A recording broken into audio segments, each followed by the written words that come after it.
Bonjour tout le monde, c'est Émilie Benjamin. Bon, j'espère que tout le monde va bien. Alors, j'ai une pensée plus particulièrement pour les gens qui ont été sujets à la grêle. On a vu certaines photos et vidéos. Voilà, on passe très fort à vous.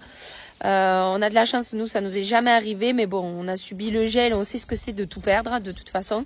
Donc voilà, on pense très très fort à vous. Donc le sujet de la vidéo, c'est sur les premiers traitements de vigne. Alors, effectivement, vous êtes certains à nous poser la question de si on a débuté les premiers traitements. Effectivement, on l'a fait. Ça fait à peu près 3 semaines qu'on a débuté les premiers traitements en vigne. Donc jusqu'à présent, le climat n'était pas propice aux maladies, ce qui est pas bien et qui est bien à la fois, parce que voilà, quand le climat est pas propice aux maladies, on ne traite pas. Hein. On est bien d'accord qu'on traite que s'il y a réellement besoin de le faire. Et donc cette année, la maladie qui nous embête légèrement, c'est l'oïdium. Voilà, parce que le climat n'est pas du tout favorable au mildiou. Donc les mildiou et l'oïdium sont les deux maladies principales de la vigne. J'ai mes cornes là qui ressortent. Et les deux maladies principales de la vigne. Et cette année, c'est essentiellement le climat est plus propice à l'oïdium. Voilà, le mildiou, honnêtement, cette année, je m'en préoccupe pas beaucoup parce que voilà, le climat est pas favorable. Donc le climat, il faudrait qu'il fasse un peu plus d'humidité, un peu plus de chaleur, et c'est ce que nous n'avons absolument pas, puisque nous avons pratiquement pas d'eau et on a que du vent du nord, ce qui n'est pas forcément une bonne nouvelle. Honnêtement, par rapport à l'état végétatif de la vigne, mais ça je vous montrerai dans une prochaine vidéo. Alors, le sujet, c'est qu'on a investi cette année dans un... J'ai les cheveux qui partent dans tous les sens. Dans un mélangeur de bouillie. Donc ça faisait un moment que j'en voulais un pour pouvoir gagner en efficacité et surtout en temps. Parce que voilà, à savoir qu'on traite à 80% la nuit. Parce que surtout chaque année il y a quelque chose, mais là cette année c'est le vent. Et le vent cale pendant la nuit. Donc alors ce mélangeur, Benjamin vous a fait une vidéo, à savoir que quand on l'a utilisé, on n'avait pas encore utilisé les poudres. On utilisait encore que des foliaires, donc des liquides. C'est pour ça que vous ne verrez pas les poudres. Mais grosso modo, donc là maintenant ça fait plus de 3 semaines que je l'utilise. Le mélangeur, à savoir, donc là maintenant on utilise des poudres. Grosso modo, quand je fais des gros mélanges pour par exemple le pulvérisateur de Benjamin qui fait 2000 litres, là jusqu'à présent par exemple je faisais des mélanges à 80 kg de soufre, pas de cuivre puisque là l'oïdium ne nous embête pas, et après un mélange de 2 foliaires avec par exemple du 900 ou du 436, des biostimulants, etc. pour aider la vigne, parce qu'on espère qu'à un moment donné ça va démarrer.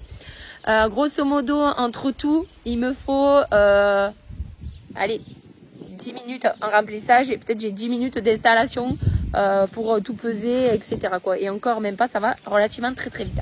Historiquement, le pulvérisateur de Benjamin, pour passer toutes les poudres, de passer tous les foliaires, sans mentir, entre le remplissage, etc. et tout ça, on n'était pas très loin des 35 minutes, 40 minutes pour le pulvérisateur de Benjamin et 30 minutes pour le pulvérisateur d'Alexandre.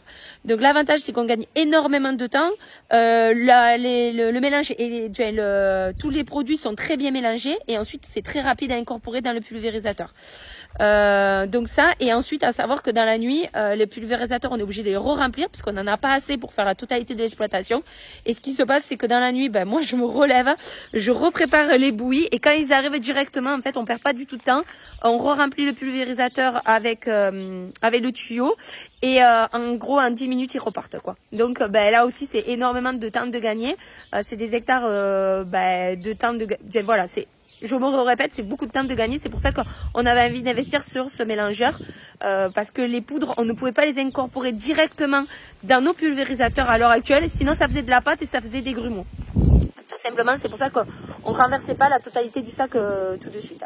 Je sais, c'est la première partie un peu longue, mais c'est pour vous expliquer le schéma habituel. Et ensuite, voilà, Benjamin là vous montre comment on utilise le mélangeur et pourquoi on a fait ce choix-là. Salut à tous, c'est Émilie et Benjamin. Aujourd'hui, on teste le Tech Pro 10 de chez T3M Laval. Voilà, Tech Pro 10, c'est quoi? C'est un mélangeur à phyto qui fait 400 litres, celui-là. Ok, donc Alex s'y colle. Donc on a rempli d'eau d'abord le bac. Ils viennent d'allumer la pompe à agitation. Je vous montre. Celui-là il est équipé du double vortex.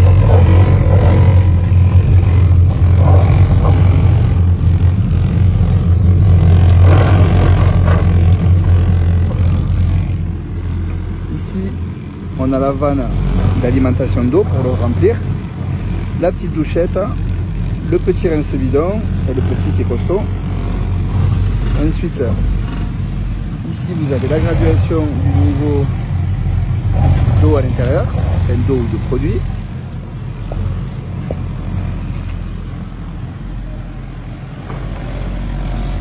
Ici le raccord banjo pour pouvoir brancher directement au pulvé pour le remplir. Le petit boîtier électrique avec l'allumage des pompes et du mélangeur. Ce système est équipé d'une double pompe en fait, une pompe de brassage mélangeur qui crée les doubles vortex qu'il y a, et ensuite une pompe qui va alimenter directement le produit qu'il y a dans le bac, dans le pulvé. Voilà. Et cette pompe peut servir aussi de dynamiseur de mélange. Allez, je vous montre ça.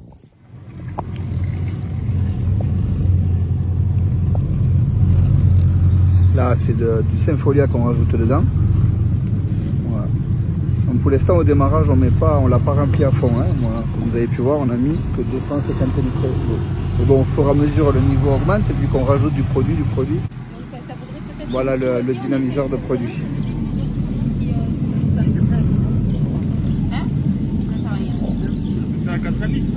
En fait, c'est l'autre pompe qui va alimenter cette vanne-là, ici, qui va dynamiser le mélange.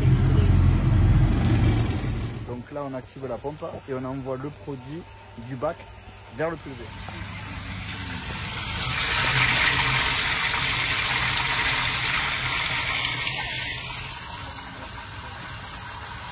Vous avez vu, ça assez rapide.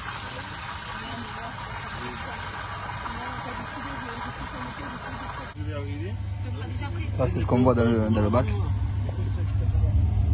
Ouais, vas-y ouais. On peut continuer à équiper en même temps de remplir le pulvé.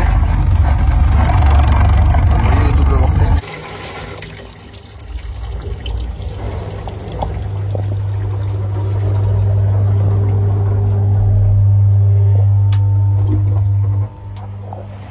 Voilà, avec le dynamiseur, avec la pompe.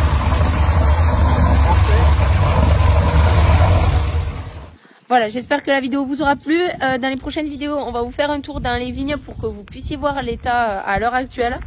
Parce que la vigne a très peu poussé, on n'est pas du tout habitué à ça. C'est au manque d'eau malgré qu'on a allumé l'irrigation. Mais bon, l'irrigation ne fait pas tout, donc ça je vous montrerai dans les semaines à venir. Bon allez, moi je vous dis à bientôt et bon courage à tous et bon courage à ceux qui ont été touchés par la grêle. À bientôt!